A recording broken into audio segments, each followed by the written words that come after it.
Hello, everybody. Welcome into GSMC's Down by Contact Sports Podcast. I am your host, Jeremy Lapidus. Today is Thursday, March 27th. It is opening day in baseball, but not just that. It is also a big day in the NBA after LeBron James went on Pat McAfee Show and had a lot to say about a lot of different things. We'll get into that. We'll get into our power rankings in the NBA, which I know are a day late. We'll kick off our first season MLB power rankings for baseball, as well as getting into a preview of March Madness, which starts a little bit before our show aired today.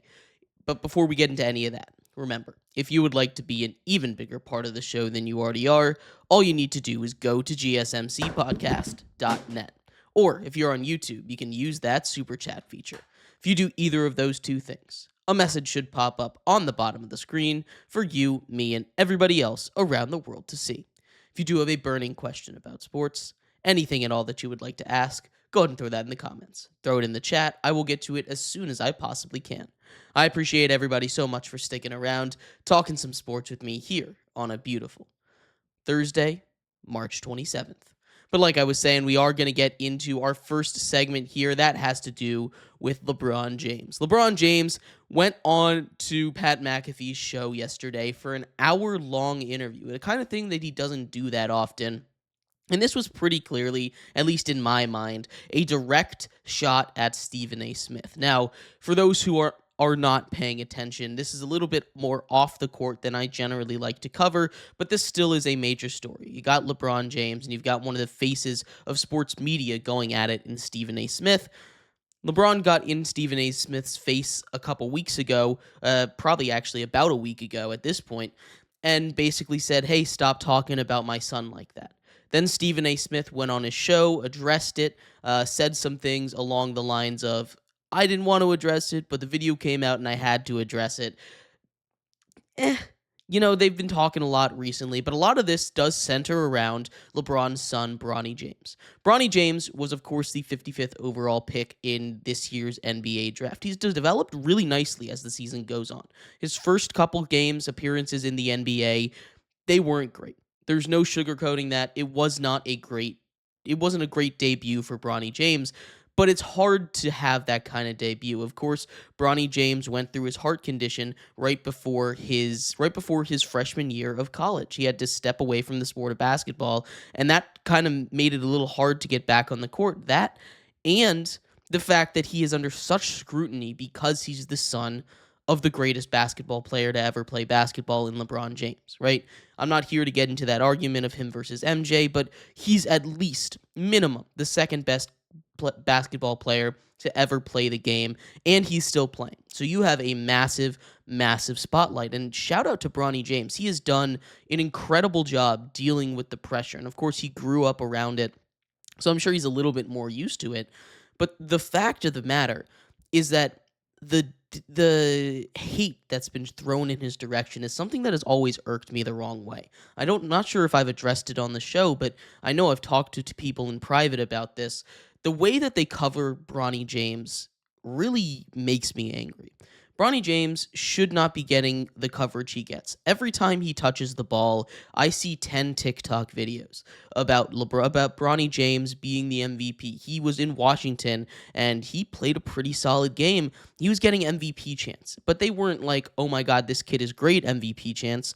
They were sarcastic, and it rubs me the wrong way. This is a kid that if his last name wasn't James, wouldn't even crack the national media attention, right? He's a really good G League all-star player, but every time he touches the ball, you get 30 hate posts directed towards him, 40 sarcastic posts about how he's the greatest of all time, and it really rubs me the wrong way. We need to let this kid develop. We need to let Bronny James become the player he's going to become, because despite all this pressure that he's done, he, like I said, has developed into a really solid role player. You're talking about a guy that dropped 17 points in the NBA the other night, a guy that's dropped nearly 40 points in the G League, a guy that legitimately is a G League all-star player. He's one of the top picks in the G League. And this, for a 55th overall pick, for anybody else, would be considered a success, and it should be considered a success. He's still a rookie. He has proven that he belongs on an NBA roster. Maybe he's not a starter, but that's fine. He doesn't have to be a starter. Just the fact that he proved that he is worth being on a roster on a solid role player makes that like a top 5% outcome for especially a 55th overall pick and a late second round pick. And that there is no reason that he gets all the hate he does. And a lot of the drama that stirred up between LeBron James and Stephen A. Smith is because of Bronny James. So let's get that out of the way. Let the kid be himself. Let him develop. Don't put a microscope over everything he does, because he doesn't need that. It's not a great environment for him to develop and become his best self in, but he's done a very admirable job dealing with it, and I'm very impressed by how he's able to do that. The other major pieces that kind of came out of this interview with LeBron James and Pat McAfee is the fact that he kind of mentioned the previous eras, right? He said Giannis could probably drop 250 in the 70s. He said Bronny would be arrested for some of the moves he does on the court in the 70s, right? And they're not necessarily wrong, right? But that's what happens. We see all the time, and this kind of goes into the bigger picture of the fact of where we're at with basketball media right now. And it's one of these things that I think is hurting the sport the most, is the way that the media covers basketball, especially the old heads. We see Shaq and Chuck on TNT, especially. Those two are some of the biggest offenders of this. Shaq more than anybody else really goes on and just kind of trash talks the younger generation. You have guys that, big guys. He's like, they're out there shooting the three. Back in my day, they'd go down in the paint, but they have different skill sets now.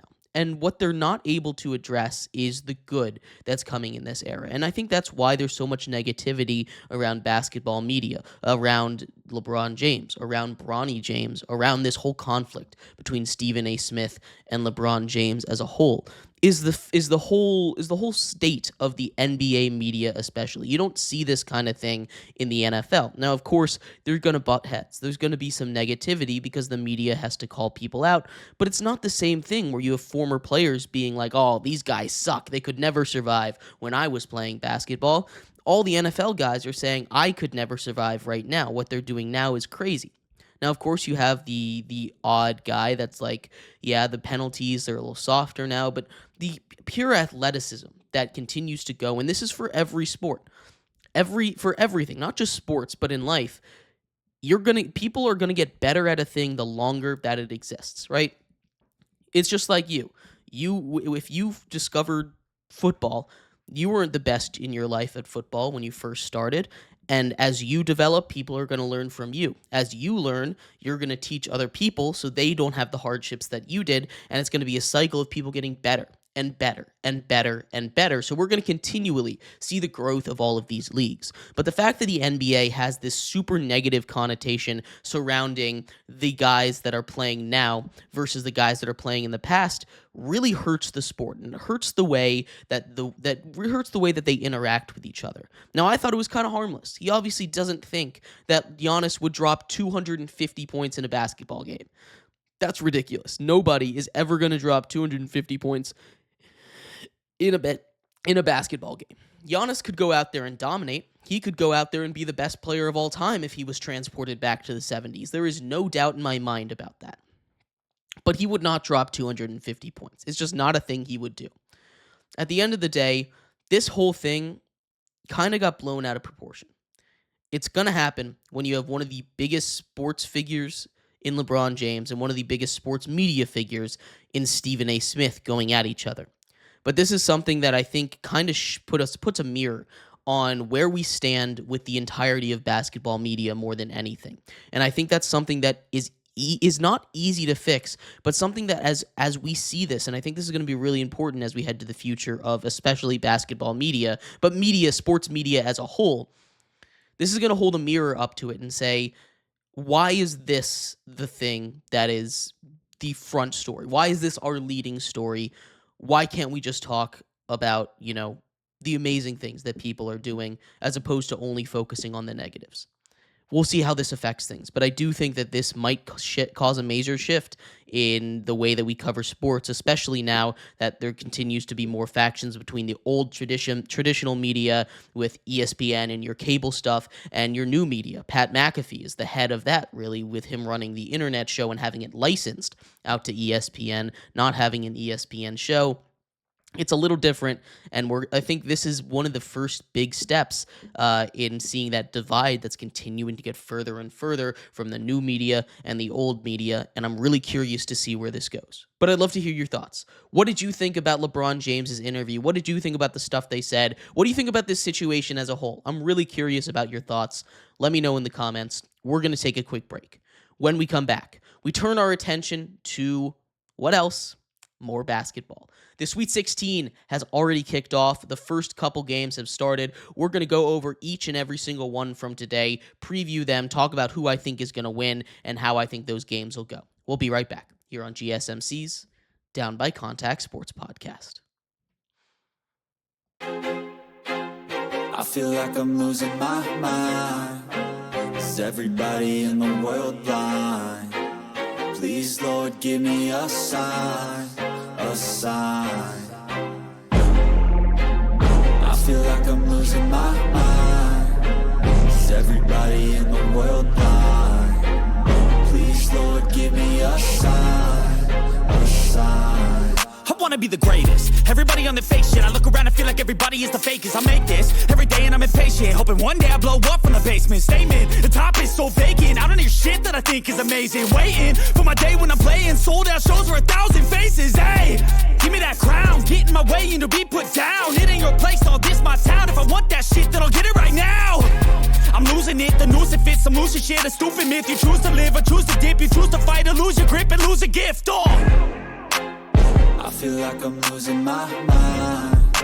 Is everybody in the world blind?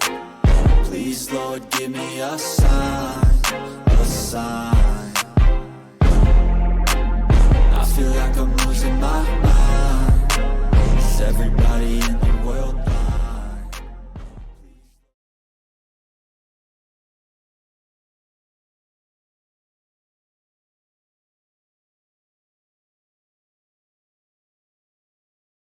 Welcome back to GSMC's Down by Contact Sports Podcast. I am your host, Jeremy Lapidus. Today is Thursday, March 27th, opening day in the MLB. We have a lot to get into. The Sweet 16 is right around the corner. If you're just tuning in, we just finished talking about LeBron James and Stephen A. Smith, but the Sweet 16 also has tipped off already. We're going to talk about that, who's going to win each of the four matchups and why they might win coming up for today. Tomorrow we'll cover tomorrow's matchups.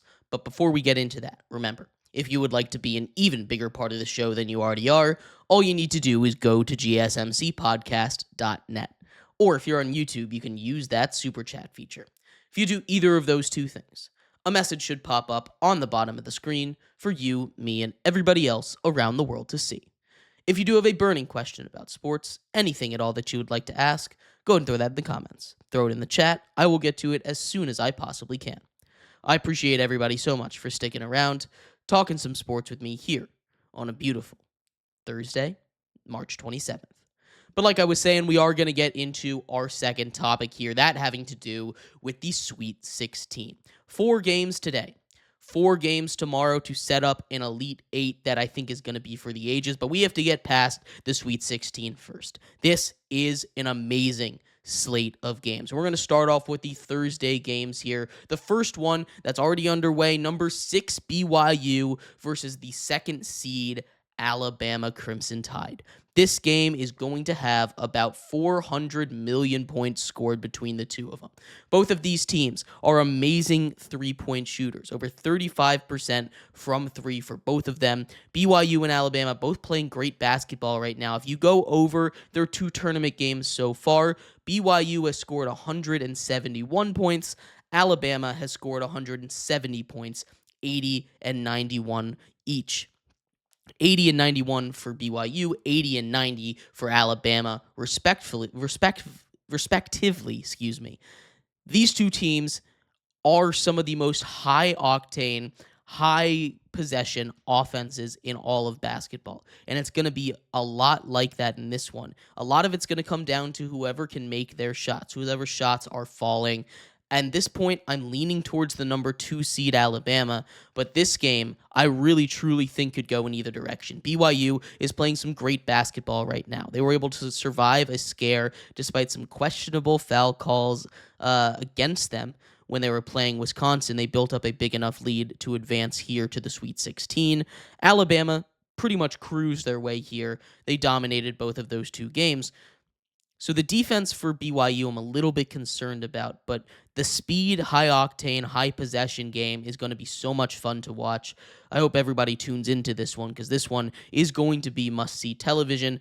I'm leaning towards Alabama in this one. Again, at the end of the day, it kind of goes down towards what I said at the beginning of the tournament. We were breaking down which teams had a real shot and which teams didn't. We went off history, just 100% trends, and Alabama was left in that top 5. So I'm going to have them advancing, although truly, this one could go either way. I really do love where both of these teams are, and I think Alabama will advance to the Elite 8 to play the winner of Duke versus Arizona.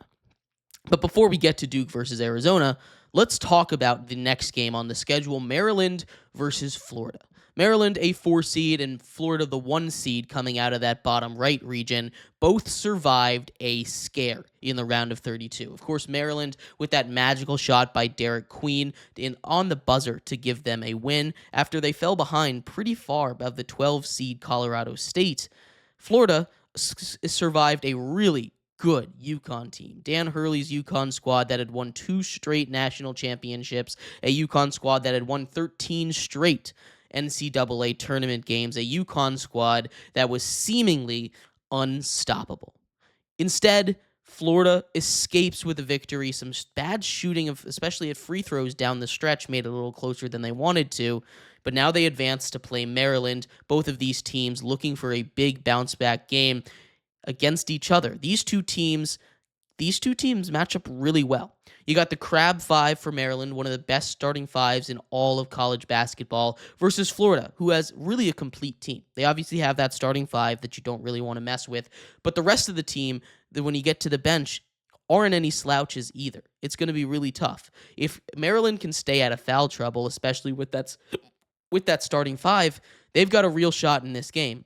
The one thing that puts me pause when we're talking about this Maryland squad is the coaching issues. There's been a lot of drama around the Maryland head coach potentially heading to Villanova, and the way that he's exploded against Maryland itself, seemingly unprovoked in the last couple of days, has not been very good. He said out of nowhere, the Maryland doesn't fund their teams enough, basically. He said Maryland wouldn't allow us to stay one extra night in New York. It was too expensive, flaming the program, saying that it's just not good enough. Then he's been asked about potentially going to Villanova. First couple times he was like, yes, I addressed it with the team. Then it came out. He said, I'm working on an extension with the athletic director. The athletic director and him, he said, we're 100% on the same page. 24 hours later, the athletic director leaves to be the athletic director of SMU. So what does that mean for the Maryland head coach? Well, he's kind of hinted at going to Villanova. Seems like that's most likely where he's going to go. The Maryland fans are not very happy with him. And drama is the last thing you want when you're trying to go on a national title run. This is a Maryland squad, probably the best one in the 2000s for them. This is the first time they've reached the Sweet 16 in nearly 20 years. It's been a very long time for them. They're trying to win this game, but the coaching staff and everything going on might be too big of a distraction. I still think this will be a great game. I think whoever wins this game advances to the Final Four, and honestly, I think whoever wins this game advances to the championship round. But it's not going to be easy, and because of the drama with the Maryland head coach, I'm taking Florida to win this game. Then we have Arizona versus Duke. Another 4-1 matchup here. Duke is playing like the best team in the nation right now.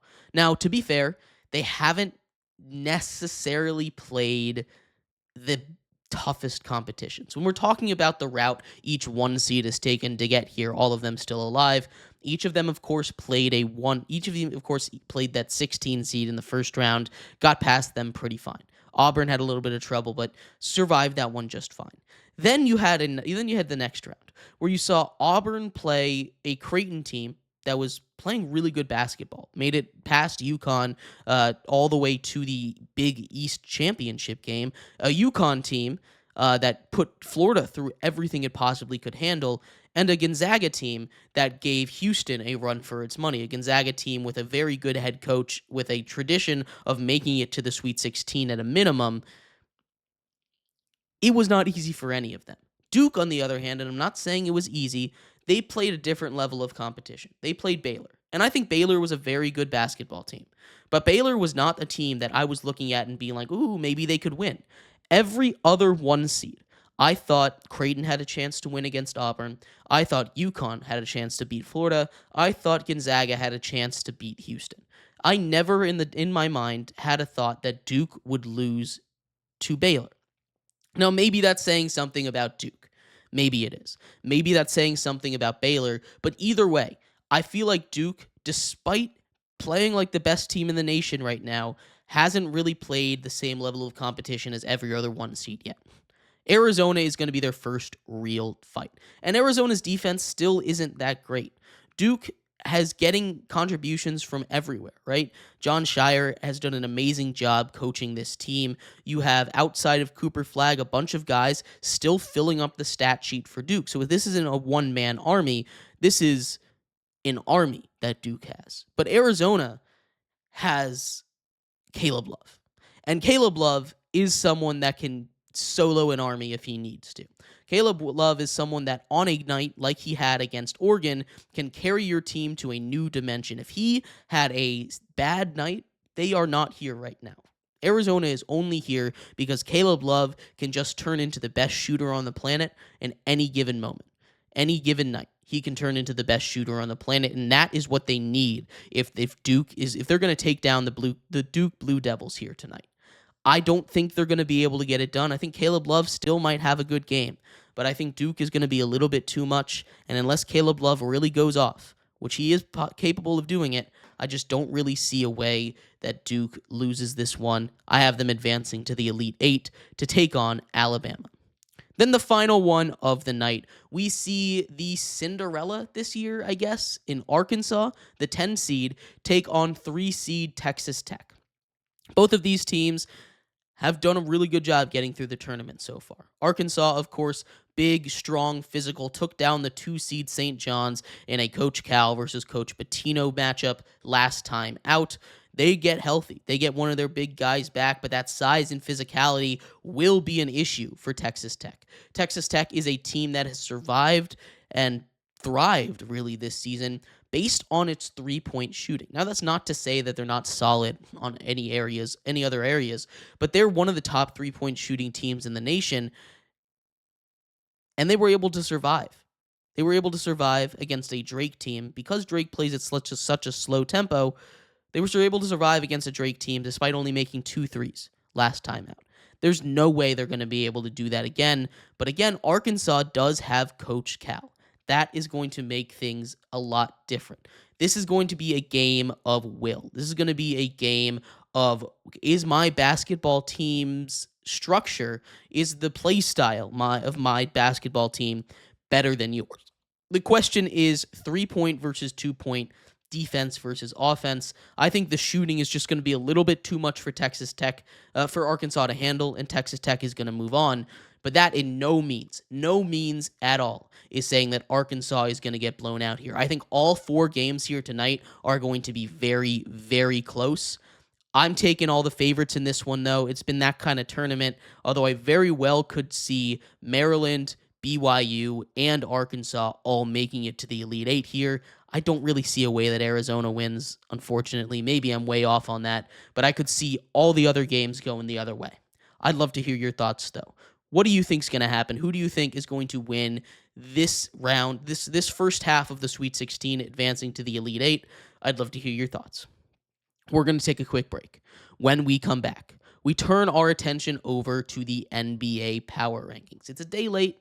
I apologize. I know we usually do it on Wednesday, but we had to do our baseball show yesterday, so today we get it a day late. Our near penultimate NBA Power Rankings, the playoffs right around the corner, just about 10 games to go. We'll go over each and every single NBA team, where they stand, and why they stand there, coming up next here on GSMC's Down by Contact Sports Podcast. Looking for your daily fix of sports talk without having to pay for it? GSMC Sports Network is available on YouTube. Just search GSMC Sports Network. Get your fix of daily sports talk shows on YouTube, absolutely free. NFL, college football, NBA, MLB, MMA, UFC, fantasy football, and so much more. GSMC Sports Network has shows running all day long, with new sports shows starting every 2 hours. Just like on your favorite cable sports channel, except GSMC Sports Network is absolutely free. Just search GSMC Sports Network on YouTube to catch one of your new favorite shows, like the GSMC College Football Podcast, Chip Shot Football Podcast, Hoops and Heels Women's Sports Podcast, GSMC Basketball Podcast, and so many more. Check it out for yourself. GSMC Sports Network, now available on YouTube absolutely free. Search GSMC Sports Network on YouTube right now.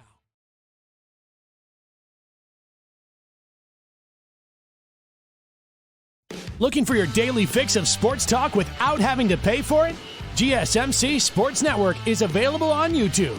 Just search GSMC Sports Network. Get your fix of daily sports talk shows on YouTube, absolutely free. NFL, college football, NBA, MLB, MMA, UFC, fantasy football, and so much more. GSMC Sports Network has shows running all day long, with new sports shows starting every 2 hours. Just like on your favorite cable sports channel, except GSMC Sports Network is absolutely free. Just search GSMC Sports Network on YouTube to catch one of your new favorite shows, like the GSMC College Football Podcast, Chip Shot Football Podcast, Hoops and Heels Women's Sports Podcast, GSMC Basketball Podcast, and so many more. Check it out for yourself. GSMC Sports Network, now available on YouTube absolutely free. Search GSMC Sports Network on YouTube right now.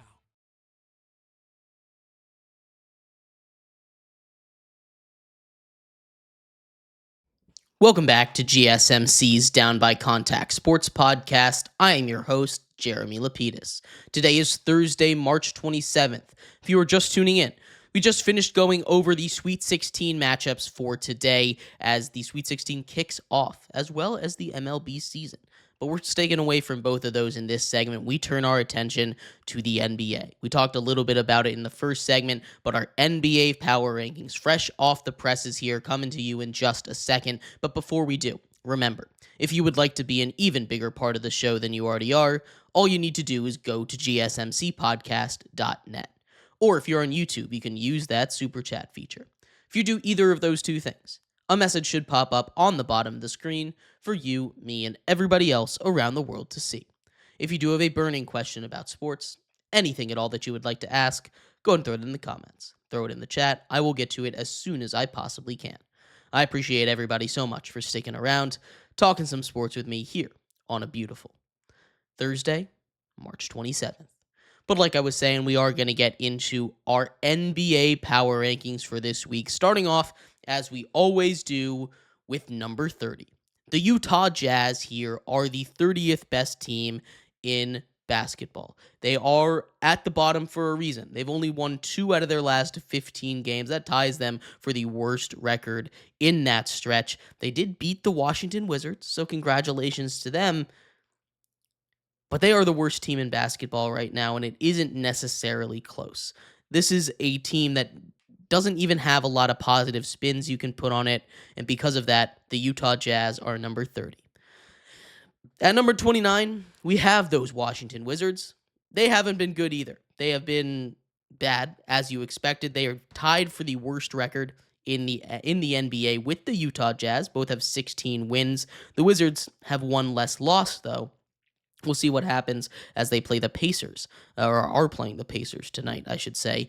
The Washington Wizards, no, they're bad. They've got Alex Sarr, who's been averaging basically 20 points over his last month or so. He's been amazing. The Washington Wizards have a lot to look forward to, but they're one of just 4 teams at the bottom here that have been eliminated from the playoffs so far. So they're competing for Cooper Flag, really. At 28, we have those Charlotte Hornets. The Charlotte Hornets get a massive win recently, but it's just not enough. This is a Charlotte Hornets team that is still floundering near the bottom of the league, and at the end of the day, they too are in that Cooper Flag sweepstakes, losing 3 in a row up to this point. Then 27, we have the Pelicans. It's a shame because when you see this team healthy, this team for sure is probably like a 7 or 8 seed in the Western Conference. Instead, they're eliminated from the playoffs. Zion has just not been able to play as much as they need him to. They trade away Brandon Ingram. The rest of the team, CJ McCollum dealing with injuries. Everybody up and down the roster has been hurt, which is a shame because I really like the way that this Pelican squad is built. And I think if they can be healthy next season, they could be one of those teams that makes a huge jump.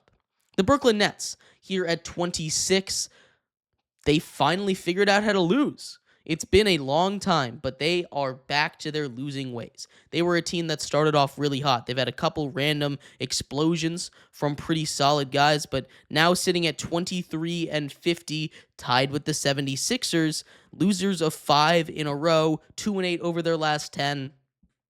This is a Brooklyn Nets team that is finally tanking the way they needed to.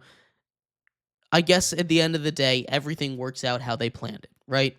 The Sixers are tied with them in the standings. They're here above them at 25. They're only here above them because, well, I think they have a little bit more hope right now. I don't really expect that to mean much to 76ers fans, but the hope is potentially you get a healthy season out of Paul George and Joel Embiid next season. Potentially you get the number 1 overall pick too. You're only 7 games back of the Wizards, or 7 games up on the Wizards, I should say, really. But who knows? Maybe they make a big 4 right there. That would be pretty crazy. I just don't see it happening. They're down there at number 25. Continuing with the trash heap, we've got the Toronto Raptors. The Raptors are getting some solid minutes out of their guys, but this just is not a year for them. Maybe next year they can get back to that 10 seed in the East. They're not dead yet. They're still 5.5 games back of the Heat, who have been ice cold recently, although, as we'll get to them, they have gone a little mini win streak here recently, so maybe they're not as dead as we think. We'll see about the Raptors. At 23, we have the Spurs. They've been above 500 since De'Aaron Fox announced that he's done for the season. That was something I expected a little while ago. Right when Victor Wembanyama went down, I thought he would shut it down. Instead, he played a little bit longer. Didn't work out. This team is all in on next season, as they should be. At 22, we've got the Miami Heat. They are holding on to dear life for that final spot in the play-in, that 10 seed. They're 2-8 over their last 10. They had lost 10 straight games. Then all of a sudden, Andrew Wiggins decides to figure out how to play basketball. 72 points over 2 outings there. They took care of business against Jimmy Butler and the Warriors. This team is just not it anymore. It's a shame because this is a team that was consistently dangerous in the playoffs. They're just a little bit too down in the dirt. They're probably going to lose in that play-in game. At number 21, we have the Portland Trail Blazers. With the way that the Suns are playing, with the way that Dallas is getting a little healthier, they're getting AD back, I think the run for Portland is just about over. Still only 3 games out of a play-in spot. It's not done yet. But unless something crazy happens, unless the Mavs once again get hit by another string of awful luck, unless the Suns somehow fall back apart because they've been playing good basketball as of late, I just don't see the Blazers finding a way into the play-in, although there is a shot because the Kings not playing great. Again, only 3.5 games back of them.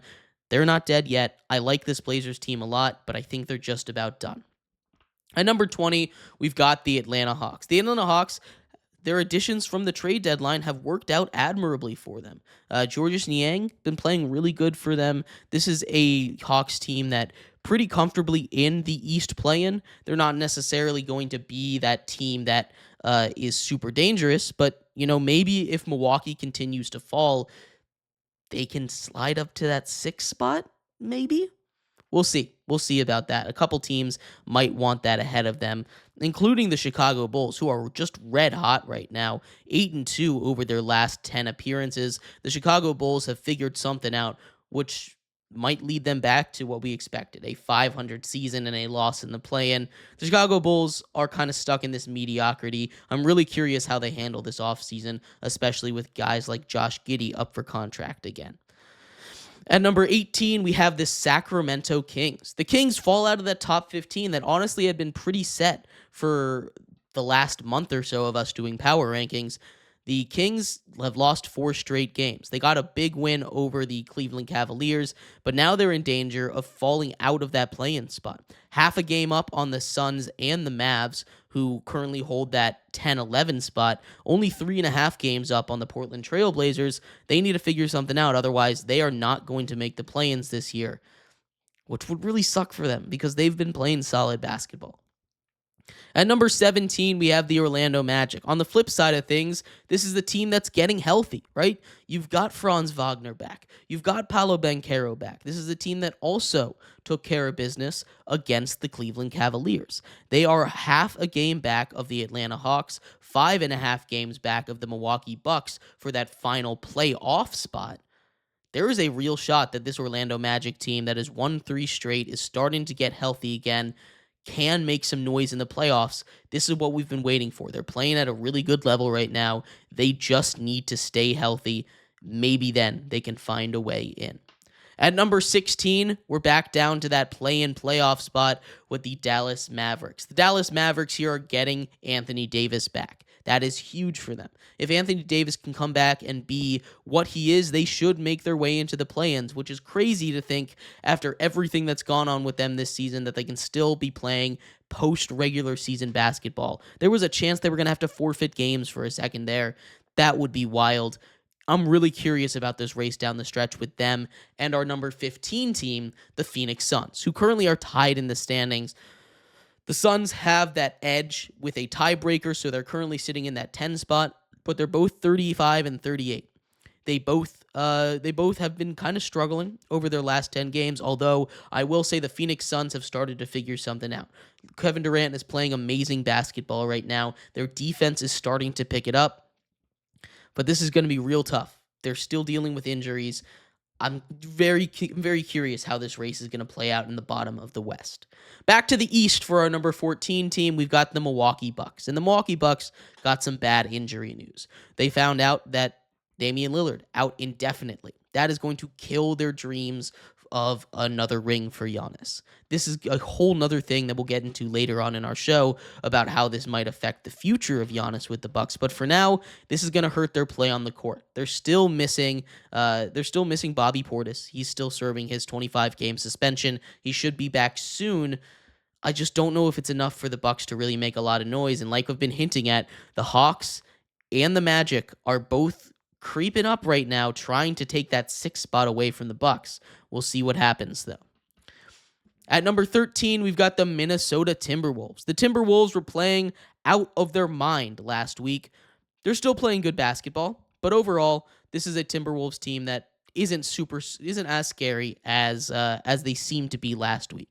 They're still 7-3 over their last 10 games, but this Timberwolves team, with only half a game out of that 6th seed, has a lot to fight for. This Western Conference is real jumbled up near the lines.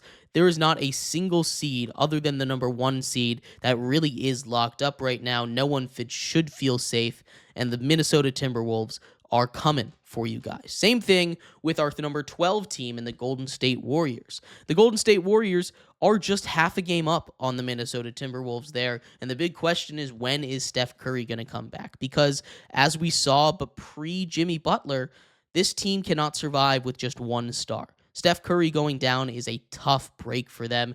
They are 15-2 with Jimmy Butler and Steph Curry both playing. They need them both back in the worst possible way if they want to make any kind of noise, which they were real hot before.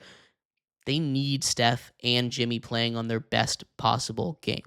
At number 11, the Detroit Pistons. The Pistons continue to take advantage of an Eastern Conference that is just letting them run through, right? The Pistons now 5th seed pretty comfortably, probably not going to fall any lower than that. They'll get an interesting matchup if the season ended today versus the Indiana Pacers, who are only a game and a half up on them. Maybe we find a way that the Detroit Pistons are all the way up to that number 4 seed. We'll see. Because that number 10 on our list is the Indiana Pacers. The Indiana Pacers just got heartbroken against LeBron James and the Lakers, of course, with that tip in right at the end, buzzer beater to win the game for LeBron and the Lakers. They're still pretty hot right now, 7-3 over their last 10, but this is a Pacers team that kind of is up and down. Benedict Matherin's been playing really good recently, but this is a Pacers team that I still struggle to trust in the long run. At number 9, we have the Clippers. How about the resurgence of this Clippers squad? I thought they were done after this offseason. Instead, they're playing really good. They're up into the 6th seed in the West. They're tied with the Warriors, but they've got the tiebreaker there. They are not out of anything. With the way that James Harden and Kawhi Leonard have been playing over the last 11 games, this is a scary, scary team. They're averaging 53 points combined together, 42% from 3. This is a duo that is starting to show its true potential. Going to be curious when it comes to playoff time, but this is the Clippers team that I think is very scary right now. The Lakers at number 8 snapped a pretty bad losing streak. The Lakers needed a win in the worst possible way. LeBron James was struggling. Only 2 points in the first half, was in danger of snapping his record-setting and still growing double-digit point streak that he currently has. This is a Lakers team that is going to get better as the time goes, but the defense is a little bit concerning. We'll see what happens as they get healthier. The Knicks at number 7 desperately need Jalen Brunson back, right? Injuries can be the story of a lot of these teams in this 11, 12 to 5 range, right? The Knicks have been 500 basketball team without Jalen Brunson, but that's not enough. They need him back in the worst possible way. He is the reason that this Knicks team works. Without him, they're just a really solid team. At number 6, we've got the Grizzlies. Again, injuries. JJJ dealing with injuries. Ja dealing with injuries. If they can get healthy for the playoffs, this is a team that can be dangerous, but they need to get healthy for the playoffs, and that's definitely not a 100% guarantee. Getting into the top 5 here, we have the Denver Nuggets. Jokic missed 5 games with injury, his biggest stretch of missing a season. The Denver Nuggets did an admirable job in that stretch, going 2-3 over that stretch. But he comes back and casually drops a 39-point triple-double. Jokic doing Jokic things. The Denver Nuggets are a different beast with and without him, and because of that, I can't really put them anywhere less than 5, especially when he's out there on the court. At number 4, we've got the Houston Rockets. How about the Rockets? All the way back, claiming that number 2 seed right now. They've got a bigger gap between the 2 and the 3 seed than just about every other seed has with each other at a game and a half right now, which doesn't sound like a lot. But the Young Bucks over there in Houston are playing good basketball right now, and as long as they can keep it up, this is a team that could get a favorable matchup in the West. The Celtics at number 3, though, top 3 teams have been the top 3 teams all year. You've got the Celtics at number 3, although they're scary, starting to turn it on. Maybe we wrote them off a little too soon, and they're a team that I think could go for a back-to-back championship kind of run here in the playoffs. The Cavs at number 2 fall 1 spot from last week. They've been a little bit of a skid. They broke it, though. They've still got 58 wins, but they're a little bit behind the number 1 team, the Oklahoma City Thunder.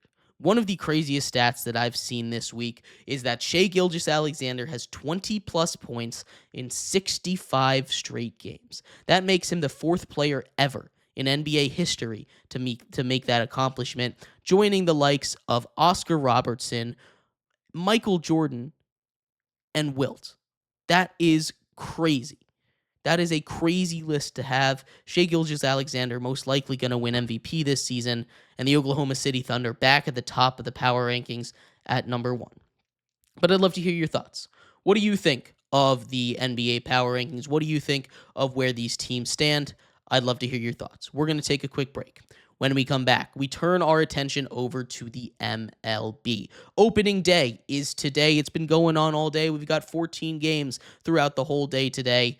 We're going to talk about the power rankings as the season kicks off. We'll be right back here on GSMC's Down by Contact Sports Podcast.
For the best and latest podcasts available anywhere, go to the podcast app on your cell phone and type in GSMC to access free content-rich podcasts on health and wellness, book reviews, sports, entertainment, relationships, social media, movies, technology, finance, and even weird news. Subscribe and download the GSMC Podcast Network's family of shows, available everywhere podcasts are found.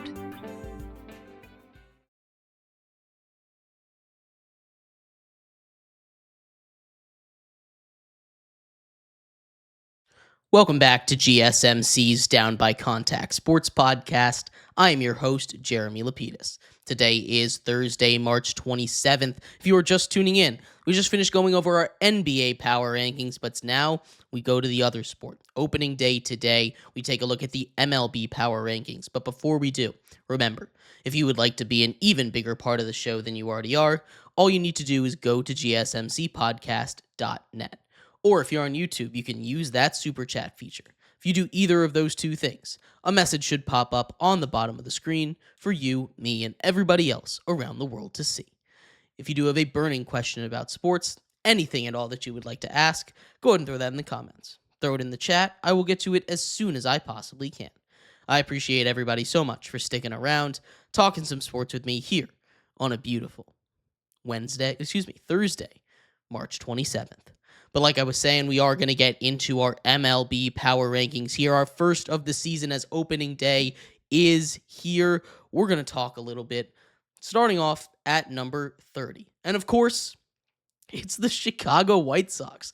The Chicago White Sox are coming off of the worst season in MLB history. Not just the worst season in the MLB last year, but the worst win-loss record in the history of baseball.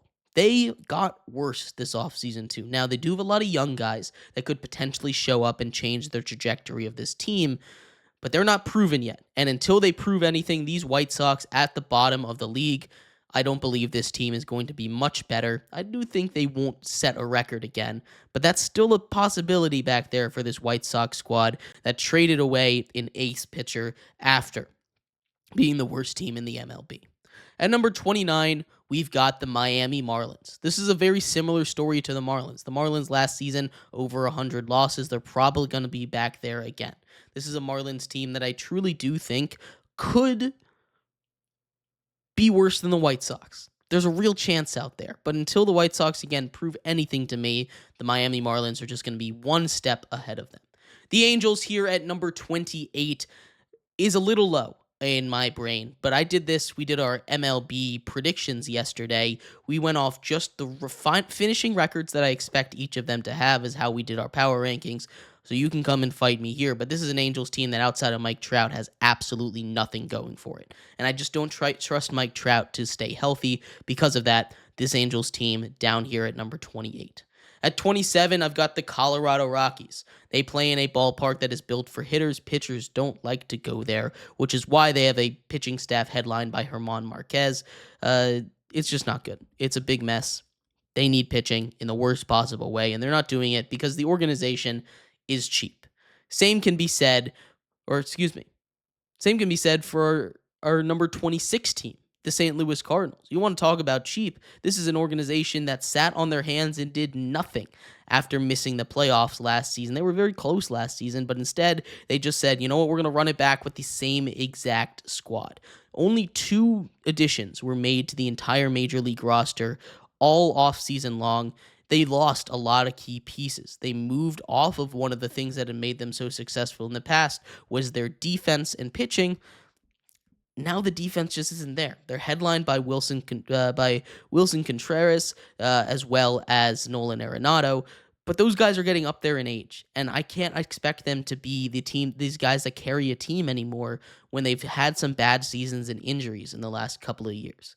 At 25, we've got the Pittsburgh Pirates. I like this Pirates team. I like Paul Skeens, but the bats just aren't there, right? They just don't have the bats to go out and win some baseball games. I think they'll probably be around 75 wins this year. There is a hard line between the Cardinals and those bottom 5 teams and the Pittsburgh Pirates, but still, I just don't quite think they're going to have it there yet. I'm concerned about how much they're going to waste of Paul Skeens' prime.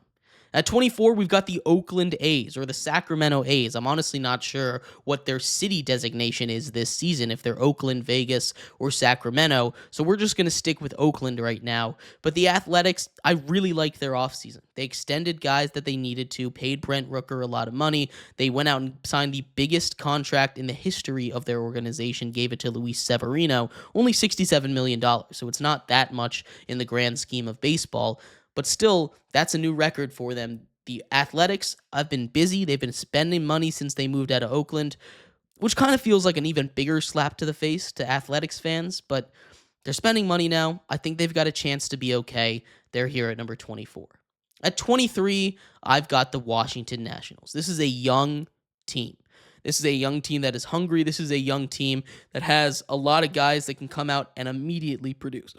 We saw a lot of James Wood at the end of last season. We saw a little bit of Dylan Cruz at the end of last season. A lot of the young arms are live for this national squad as they get healthy, as that bullpen continues to grow, as they continue to use a really stacked minor league system now after trading away a World Series team. This is a team that I think maybe not this year, but next year or the year after that could make a run for the playoffs. The Blue Jays here at 22, they made a lot of moves. They're kind of on the opposite end of the Nats. They're trying to keep a dream alive, right? They've got Vlad Guerrero Jr. on a contract year. They bring in Max Scherzer to go with a pretty old pitching staff. They've got Bo Bichette looking to bounce back after last season. This is a team that could be really good, but it also feels like a team that's on the wrong side of the hill right now. It feels like they're going down unless Vlad Guerrero can pull out some contract year magic and keep this team afloat. At 21, maybe a little low, I'm not going to lie. I've got the Detroit Tigers. The Detroit Tigers here are a team that I really do like. I like the young talent offensively, but they went on a really hot streak down the stretch of the season, and I'm just not convinced that it's something that they're going to be able to keep up. They didn't get too many major additions this offseason that are really going to change how that team is built. They have their weaknesses. They've got the reigning AL Cy Young winner in Tariq Skubal, but outside of him, bringing in Jack Flaherty, there just isn't really a lot of, or bringing back Jack Flaherty, there isn't really a lot for this team to go for. They're down here at 21. People might riot on this one. I understand, but the New York Yankees are all the way down here at 20 for me. You lose your second and third best players this season. I'll even say your fourth best player as well. You've got Aaron Judge, obviously, still, but you lose Garrett Cole and Giancarlo Stanton to injury for the season, and you lose Juan Soto in free agency. Those are 2, 3, and 4. Pieces 2, 3, and 4 for you. That sucks. This team, I think, is really going to struggle this season. Injuries, a lot of young guys they're relying on, a lot of old guys they're relying on. They bring in Cody Bellinger and Paul Goldschmidt to protect Aaron Judge this time. I just don't see it right now. I think this Yankees team is really going to struggle after a year after making it to the World Series. At number 19, we've got the San Francisco Giants. This is a Giants team that I think is going to be pretty average this year. They've got a couple nice pieces. I like the addition of Justin Verlander, but he is 40-plus years old, so I just don't really see how much that's really going to help. So I have him here at 19. At 18, I've got the Brewers. This is a Brewers team that always seems to outpace what I think they do. I've got them going 81-81 this season, so right in the middle there. But this is a Brewers team that I think can keep pace with a lot of teams, especially in a weak division like theirs. Maybe they can still find a way to make the playoffs. At number 17, we've got the Baltimore Orioles. Talk about another playoff team that kind of squandered their offseason. They lose, in my opinion, their best player, especially at a position of need in Corbin Burns. Corbin Burns is a perennial Cy Young contender. He goes across the country to the Diamondbacks down there in the desert. The Orioles didn't really address the pitching need, and because of that, especially with the injuries that they've sustained already, Gunnar Henderson is hurt a little bit, banged up. Grayson Rodriguez already banged up a little bit. This is an Orioles team that I can't really trust. They're near the middle at number 17. At 16, I have the Chicago Cubs. The Chicago Cubs already have lost 2 games, right? Chicago Cubs are a team that I think is going to be average, but again, in the division they're in, I could very much see them fighting for a playoff spot. The Chicago Cubs are a team that potentially could be dangerous, especially with the addition of Kyle Tucker this year. The Guardians at 15, a playoff team, a team that won their division last year, a team that won 90 games, but they traded away a lot of important pieces in their lineup. Not guys that necessarily are going to rake that much, but they moved off of a lot of their strong defensive players. Andres Jimenez, they moved him to the Blue Jays. They also moved Miles Straw to the Blue Jays, two really solid defenders, bottom of the order guys. You're replacing them with Lane Thomas in center. He's not a center fielder. I'm sorry. He just isn't. And you're moving on a young guy at second base. Your pitchers, still pretty solid. Your bullpen, still elite. But this is a Guardians team that I do struggle to think is going to repeat as division champs, especially when there's a lot of talent at the top of that division.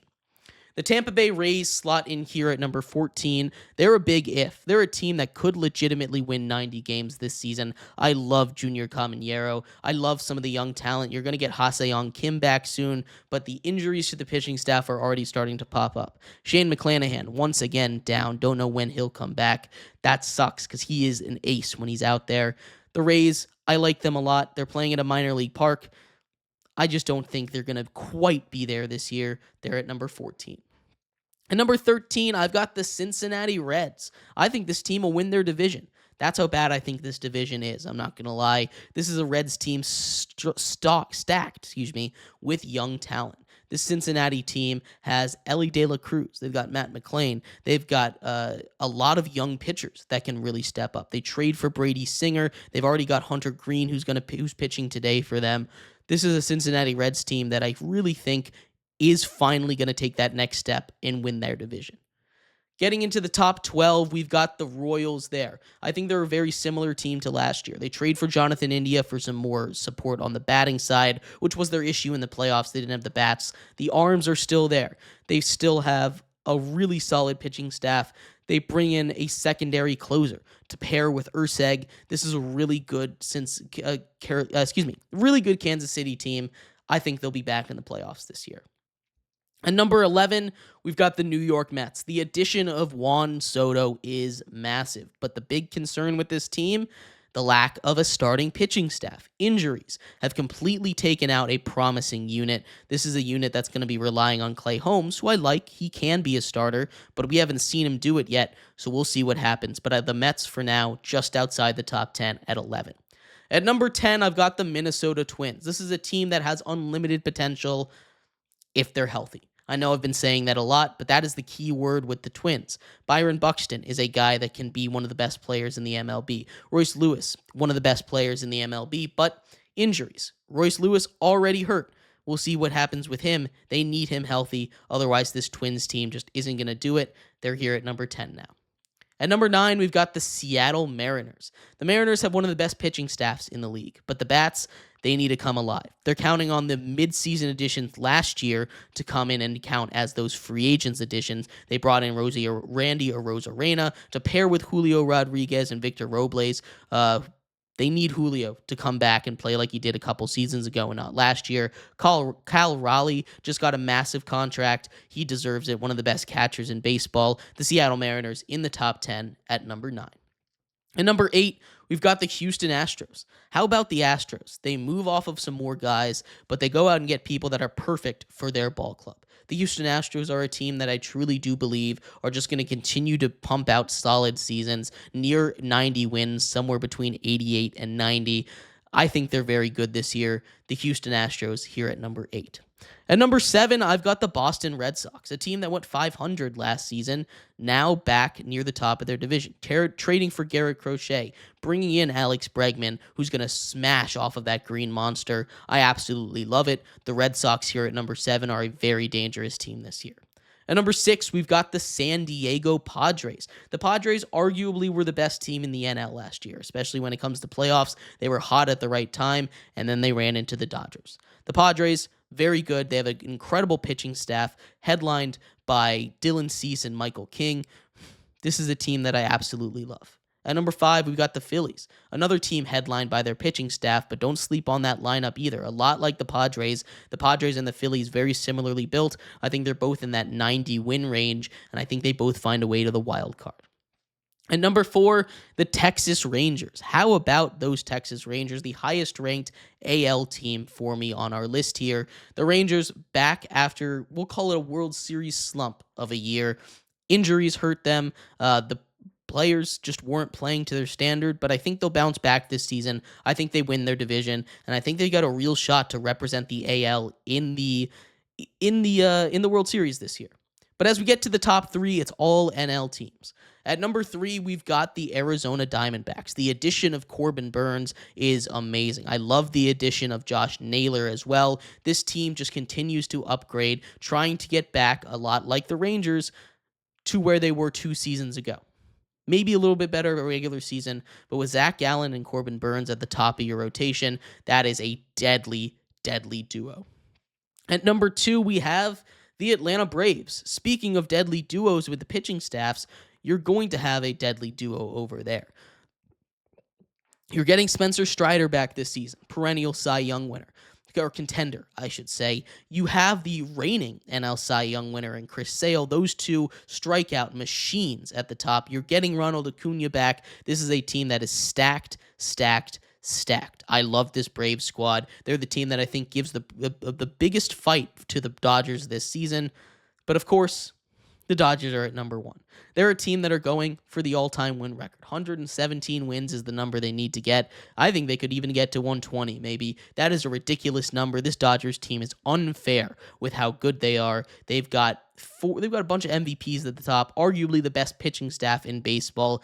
This is a stacked Dodgers team and maybe the best team I have ever seen. And once again, they are number 1. But I'd love to hear your thoughts. Running through the top 10 real quick. We've got the Twins at 10, the Mariners at 9, the Astros at 8, Red Sox at 7, Padres at 6, Phillies at 5, Rangers at 4, Diamondbacks at 3, Braves at 2, and Dodgers at 1. Love to hear your thoughts. And thank you everybody so much for tuning in to today's episode of GSMC's Down by Contact Sports Podcast. I have been your host, Jeremy Lapidus. We will be back tomorrow, talking everything from around the world of sports. Some opening day baseball coverage. We'll talk about the Sweet 16, the games that are going on now and the games that are going on after us, as well as previewing Friday's game. And I will see you then. You all have a good one. Bye-bye.